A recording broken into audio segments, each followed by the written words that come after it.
তুই গোপালগঞ্জ প্রযুক্তিতে চান্স পাইয়েই গেলি, আমার সে জাহাঙ্গীরনগরেই হলো। যাক, এলাকায় হয় না তো কি হয়েছে, পাবলিকই তো পাইছিস, শুক্রিয়া আদায় কর। আসলে তোর কপালটাই জোশ। এটাও তো আসলে এক প্রকার রিজিক, আর রিজিকের ফয়সালা আসমানে। তোর হয়তো এটার মধ্যেই কল্যাণ ছিল। তুই এখন কই যাচ্ছিস? ফারি আরে পড়াইতে যাই। ওরে মাশাল্লাহ, কি দারুণ লাগ তোর। এলাকার ভার্সিটি, আবার আমাদের প্রফেসর স্যারের মেয়েকে পড়ানোর চান্স পাইলি। এই, ওই যে তোর স্যার আসতেছে। সালামু আলাইকুম স্যার। ওয়ালাইকুম সালাম, কি অবস্থা, কেমন আছো? আলহামদুলিল্লাহ স্যার। বাজারে গেছিলেন? হ্যাঁ, একটু বাজার করলাম। স্যার দেন দেন ব্যাগটা আমার। না না না না না, থাক থাক থাক থাক, থাক, সমস্যা নাই, আমি পারবো বাবা। তা তুমি কোথায় যাচ্ছ?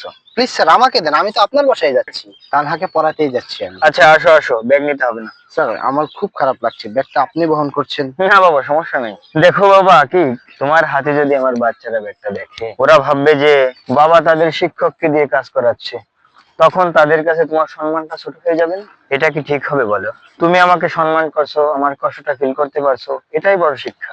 আসসালামু আলাইকুম আব্বু। আসলে বাচ্চারা হচ্ছে ছোট চারা গাছের মতো।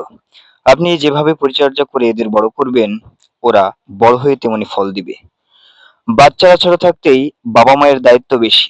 ছোটবেলায় তাদেরকে ইসলামের প্রকৃত শিক্ষাটা দিয়ে বড় করতে পারলে এদের নিয়ে আর আপনাকে চিন্তা করতে হবে না। এরা বড় হয়ে নিজেই কল্যাণকর পথে হাঁটবে।